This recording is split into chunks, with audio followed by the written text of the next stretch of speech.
1 Peter chapter 4. Therefore, since Christ suffered in his body, arm yourselves with the same resolve, because anyone who has suffered in his body is done with sin. Consequently, he no longer lives his remaining time on earth for human passions, but for the will of God. For you have spent enough time in the past carrying out the same desires as the Gentiles, living in debauchery, lust, drunkenness, orgies, carousing, and detestable idolatry. Because of this, they consider it strange of you not to plunge with them into the same flood of reckless indiscretion, and they heap abuse on you. But they will have to give an account to him who is ready to judge the living and the dead. That is why the gospel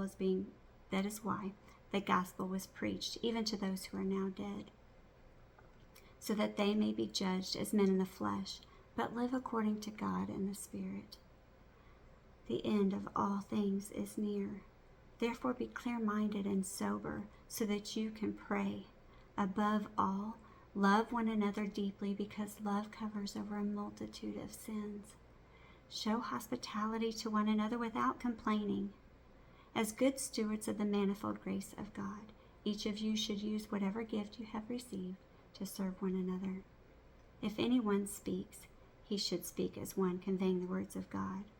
If anyone serves, he should serve with the strength that God provides, so that in all things God might be glorified through Jesus Christ, to whom be the glory and the power forever and ever. Amen.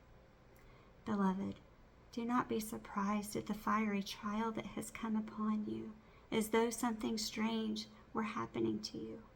But rejoice that you share in the sufferings of Christ, so that you may be overjoyed at the revelation of his glory. If you are insulted for the name of Christ, you are blessed, because the Spirit of glory and of God rests on you. Indeed, you should not suffer as a murderer, or a thief, or wrongdoer, or even as a meddler. But if you suffer as a Christian, do not be ashamed, but glorify God that you bear that name.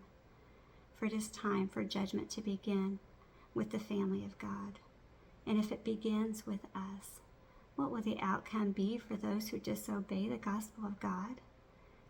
And if it is hard for the righteous to be saved, what will become of the sinner and the ungodly? So then, those who suffer according to God's will must entrust their souls to their faithful Creator and continue to do good.